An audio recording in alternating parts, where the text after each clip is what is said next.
As we enter the second week of war with Iran, U.S. strikes and Iranian retaliation persist as explosions across the Iranian nation continue. And as the conflict intensifies, gas prices are going through the roof at $8 a gallon. Titan News starts now.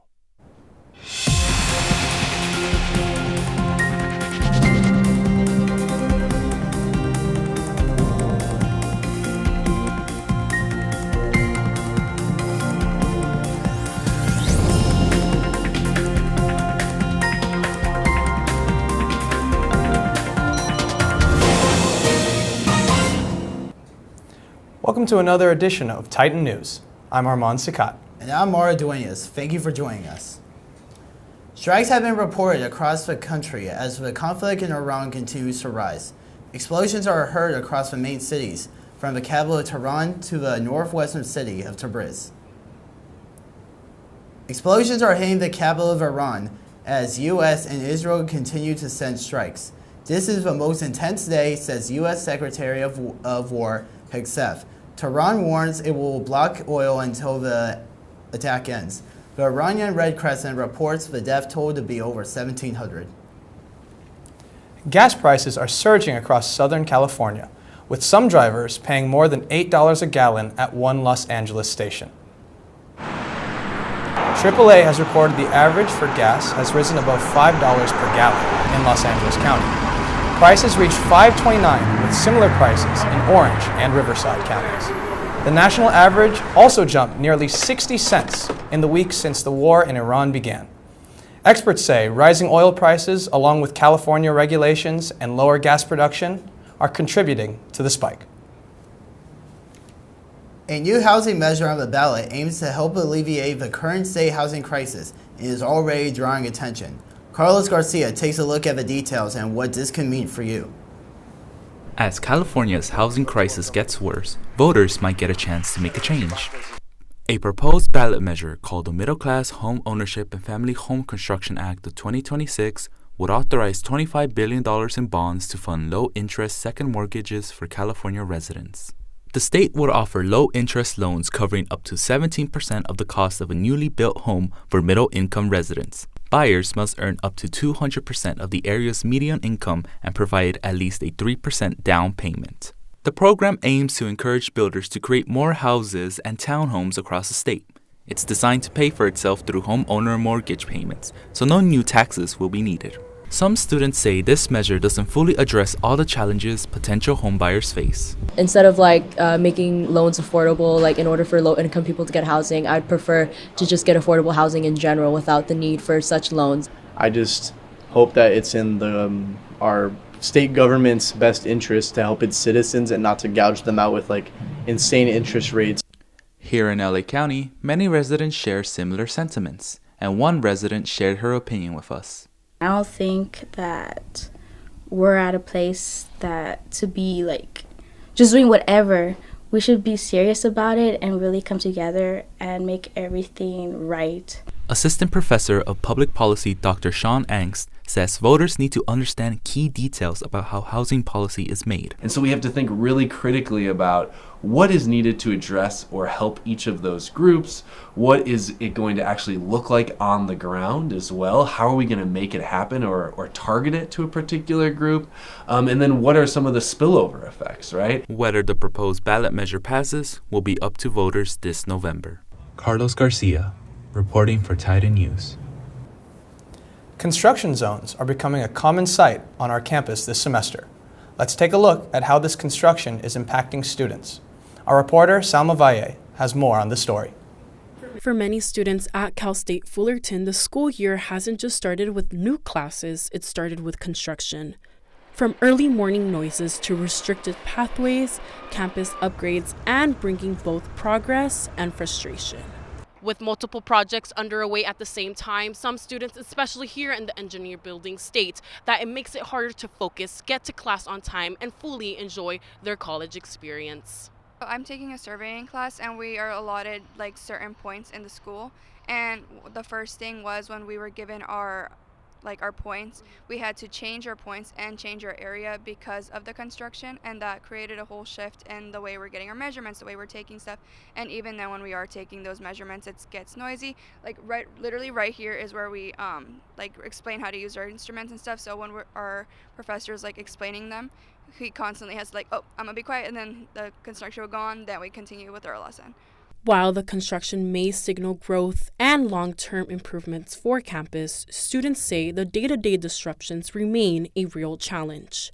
I think mainly what I've noticed is definitely a little bit of traffic when it gets to going to the dining hall, going to eat. There's people that have scooters and stuff. Sometimes they like kind of bump into people that are just pedestrians walking. To better understand how universities handle projects like these while classes are in session, we spoke with construction professionals to understand the safety protocols at CSUF. They're very big on safety. If we can make it, if I don't have to go on a ladder and I can just go on a lift instead, they'll make me do that instead. It's very safe, and that's what I really like about these jobs. Where if we go to other jobs, it's kind of like we have this schedule, we need to meet it, this is what it is. Be safe, but also don't get hurt.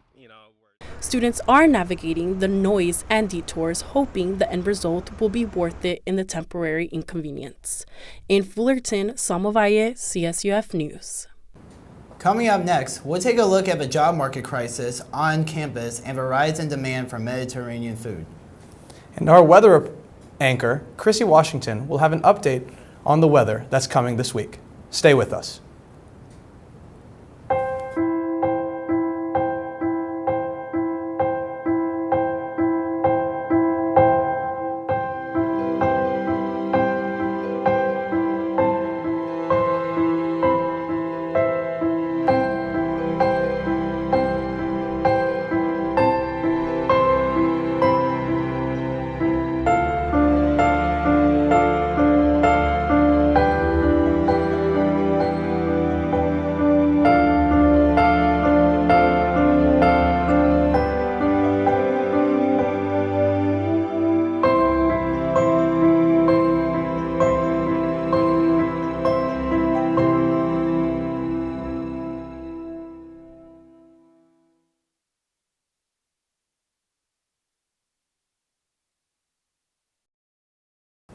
Welcome back to Titan News. I'm Mario Duenas. And I'm Armand Seacat. As college and living expenses increase, CSUF students are in deep need of a job. Emily Dawson has all the details. For many students at CSUF, the job search isn't just about applying, it's about competing in a changing market. As tuition and rent continue to rise, students say the job market is shifting, and it's affecting how they work and study. Emily Dawson from Titan News. Local businesses say hiring is more complicated than it appears. We're hiring, but we're not hiring. It's kind of a weird thing, mainly because we obviously need people here as like co-workers, but as far as companies go, they kind of just want to cut the labor so they get as little as people as possible. Even when job postings go up, corporate labor cuts can limit hours, making steady income harder to secure. Jessica says it took months before she landed her current position. It took me a bit of a while. I was able to find this job after 4 months. According to the Public Policy Institute of California, young adult employment rates in California have increased since 2022, with workers ages 20 to 24 experiencing some of the highest rates. For students, that competition adds pressure, especially while balancing school. For me, it's not about balancing. When you at work, make sure it's fully work. When you're at school, leave all the work outside those four walls. You gotta set boundaries, and you gotta really time manage. With rent and tuition costs continuing to climb, many students say work is no longer optional. It's necessary. As the local job market continues to shift, students say adaptability may be their strongest skill. I'm Emily Dawson from Titan News. Mediterranean dining is on the rise as more people are in search of nutritional and quality food options. Sasha Patel will tell us more. Fresh, healthy, and affordable. It's what more dining customers are looking for. And in downtown Brea, one restaurant is seeing that shift firsthand. At the Olive Pit Grill, meals are built around grilled proteins, vegetables, whole grains, and house-made sauces. We're mainly focused on the health of it, the low cholesterol, fresh veggies, everything like that. For many people, eating healthy isn't just about a trend. It's about finding something realistic. Restaurants like this are trying to meet that expectation without sacrificing flavor. Staff here say customers are increasingly looking for something that leaves them feeling better than when they came in. But mostly they're coming in to get something healthy, get something fresh, and get away from a lot of the heavier stuff out there. It's also about making healthy eating doable. Because sometimes healthy food can be a lot to make at home. So they just want to come out, have some easy, healthy food, and go on their day or their night. Health experts say the Mediterranean diet is often considered one of the most balanced eating patterns. People feel better if they can add things to their diet rather than restrict things. So I think that the abundance of the Mediterranean diet and the number of things you can do with it also leads to the fact that you don't feel I'm giving up something and I can't eat something. I think that's a very important thing psychologically. As more people rethink their relationship with food, this growing interest in Mediterranean dining may reflect a broader shift in how the community approaches health and convenience. I'm Sasha Pytel, reporting from downtown Brea with Titan News. It's time to turn to the weather. Here's Chrissy Washington with more on what to expect in this week's weather. Thanks, Mario and Armand. Today in Fullerton, we have some partly cloudy conditions with a current temp of 67 degrees. We have a high of 71 degrees and a low of 56. Wind is light at about 5 miles per hour, so you don't have to worry about getting swept away like last week. Humidity is moderate at 63%. Daylight saving time has officially begun as of Sunday, so this morning we saw the sun rise a bit later at 7:07 a.m. and we'll see the sun set this evening at around 6:55. Now let's take a look at the forecast for the next 5 days in Fullerton. Tomorrow, just like today, we have some partly cloudy conditions with just a bit more heat. Wednesday, we'll see a high of 80 degrees and a low of 55 degrees. Heading toward the weekend, it seems that Thursday and Friday are kicking off that spring heat. We're peaking on Thursday with a high of 92 degrees and a low of 57 degrees. Friday is similar with a high of 90 degrees and a low of 64. Saturday will start to cool down a bit with a high of 83 degrees and a low of 59 degrees. Sunday is around the same with a high of 82 degrees and a low of 54. Definitely plan on some beach trips this week, Titans, and be sure to wear your SPF. We'll continue to hit the mid-80s all through next week, so it looks like this warm weather is here to stay. That's all I have for weather. Back to you guys at the desk. Thank you, Chrissy. Coming up next, we'll provide an update on the UFC White House card. And the World Baseball Classic. Stay tuned on Titan News. Unfriendly place. The boy was very sensitive to lights and sounds. So he built secret hiding places where they couldn't get in. The boy didn't like looking people in the eye. He wasn't trying to be mean, it just made him feel uncomfortable. Sometimes he would flap his arms again and again. One day, I found out I had something called autism. My family got me help. Slowly, I found my voice and learned all the ways I could live with it better. Early intervention can make a lifetime of difference. Learn the signs at autismspeaks.org. Welcome back. We're glad to have you with us today. It's time for an update on the world of sports. Joseph Bianchini with the latest details. Thanks, guys. This weekend, the UFC announced the fight card for UFC Freedom 250, a card of fights which will take place June 14th on the White House South Lawn. The card will be headlined by the undefeated Ilia Topuria taking on Justin Gaethje and Alex Poatan Pereira fighting Cyril Gane in 2 championship fights. There will be 6 fights on the card with roughly 5,000 people in attendance on the White House lawn. Additionally, a nearby park will have 80,000 seats for fans who can't get into the White House to watch the fights at. In other sports news, the World Baseball Classic started last week, and the favorites coming into the tournament are already off to blazing starts. Another payoff pitch to Henderson is hit into right center field. The USA is off to a 3-0 start, coming off a 9-1 win over Great Britain and a 5-3 win over Mexico. Aaron Judge is up to 2 home runs in the tournament, and Roman Anthony is up to 5 RBIs. Elsewhere, Dominican Republic, Venezuela, Puerto Rico, and the defending champs Japan are all off to undefeated starts in the tournament as well, proving that the USA's path to winning the WBC will not be easy whatsoever. Staying on the international sports stage, the 2026 World Cup is less than 100 days away. With some games coming to Los Angeles, I was able to talk with CSUF students to gauge the excitement in the air for the event. Cal State Fullerton has built quite the community of soccer fans.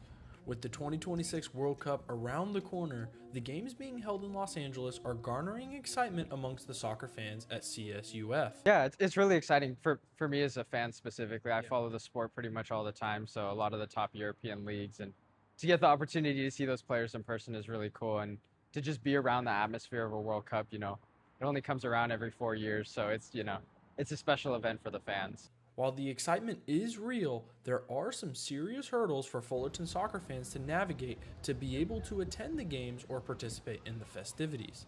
Yeah, the costs are really unfortunate. It prices out a lot of the fans, especially for us college students. Money's obviously a big thing, and these games being priced the way they are, it makes it kind of impossible for the casual fan.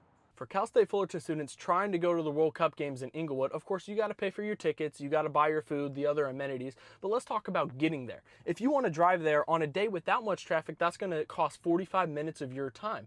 Okay, let's say, you know what, I want to go the Uber route, however, that's still going to cost you $45 one way and $45 the other way. No matter what, the costs are high, not just to go to the game, but also to get to the game.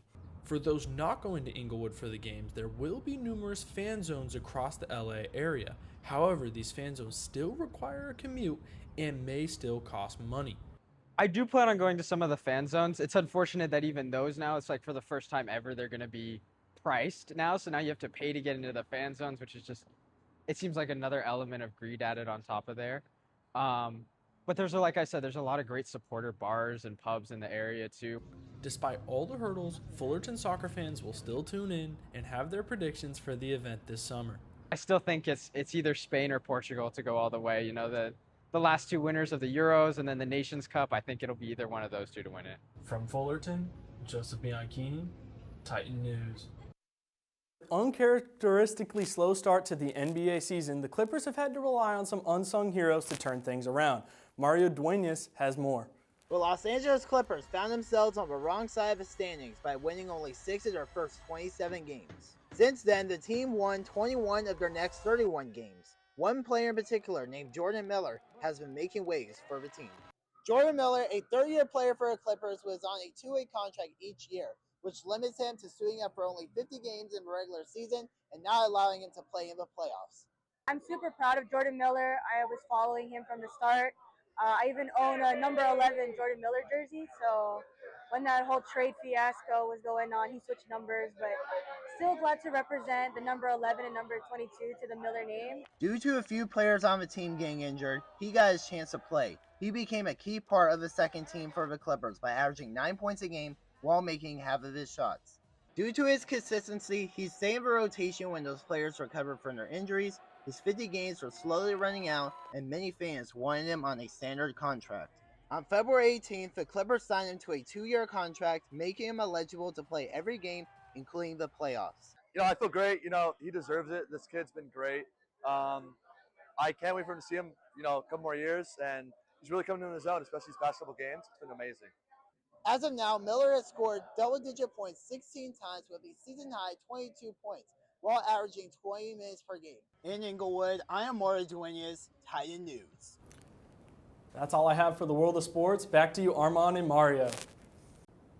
Thanks, Joseph. Coming up shortly, Hollywood Talent Agency has to change its name, following the link to Jeffrey Epstein. And now Gen Z is redefining the search for love. More on that coming up on Titan News.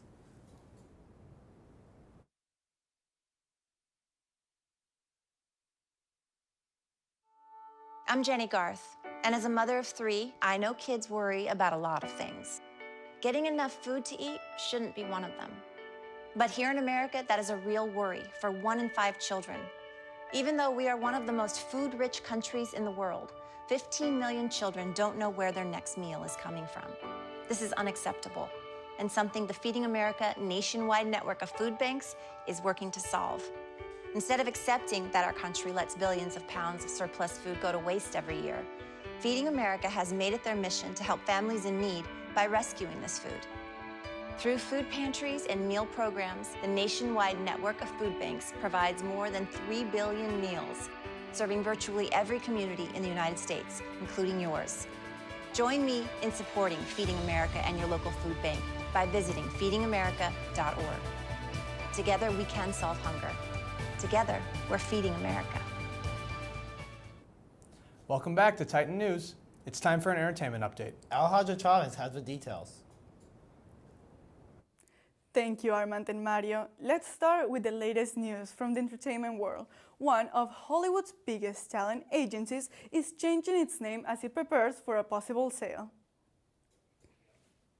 Wasserman, the sports and media talent agency, is changing its name after founder Casey Wasserman prepares to sell the company. The decision follows controversy after his name appeared in documents linked to Jeffrey Epstein, sparkling criticism and leading some clients to distance themselves from the agency. The company is now rebranding as The Team, a move meant to shift the focus from its founder to the broader organization. Disney Plus is developing a new live-action series based in one of the most iconic fairy characters. A live-action series centered on Tinkerbell is in development at Disney Plus.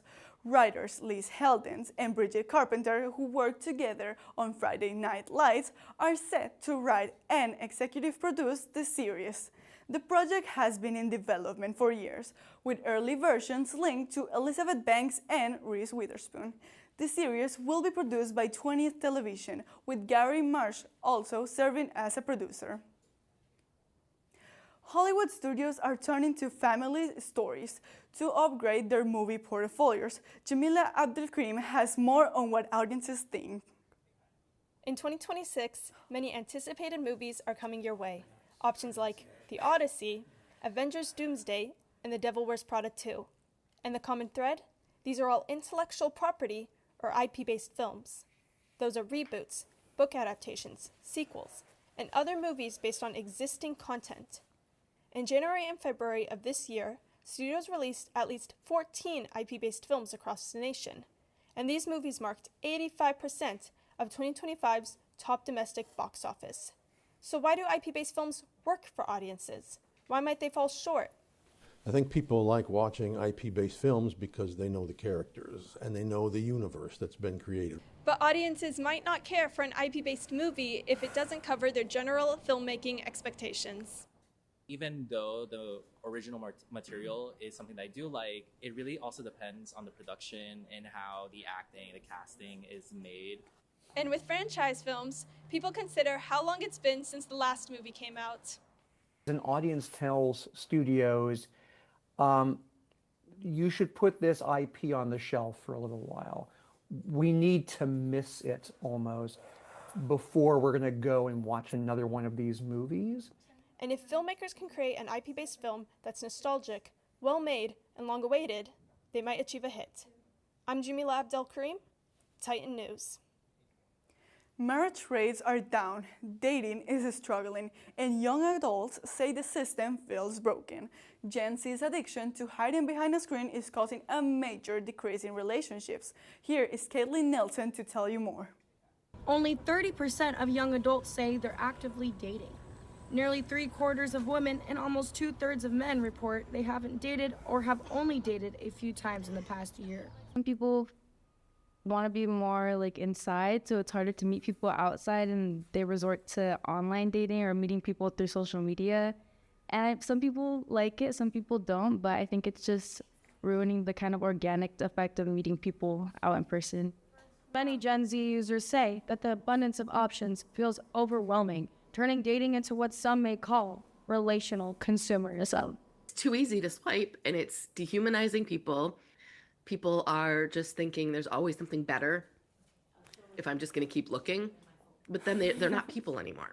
The repetitive cycle of matching, messaging, and meeting often ends in disappointment. That pattern has created dating fatigue and growing cynicism about finding something meaningful. It's easy to ghost people. it's easy to have flings. There's not a lot of commitment going on.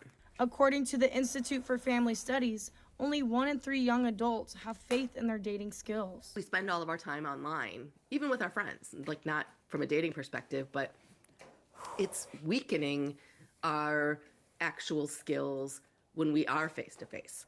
After setbacks, resilience is low, with 28% able to remain positive after rejection, and over half say breakups make them hesitant to start new relationships. I felt like, that, I was the problem, and like there was something wrong with me. I think especially being a queer person, you feel like there are not that many options.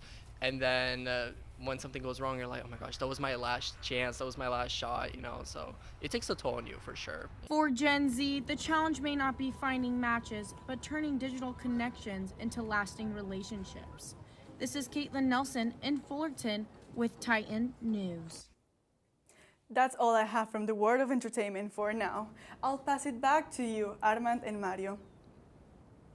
And that's all we have for you today on Titan News.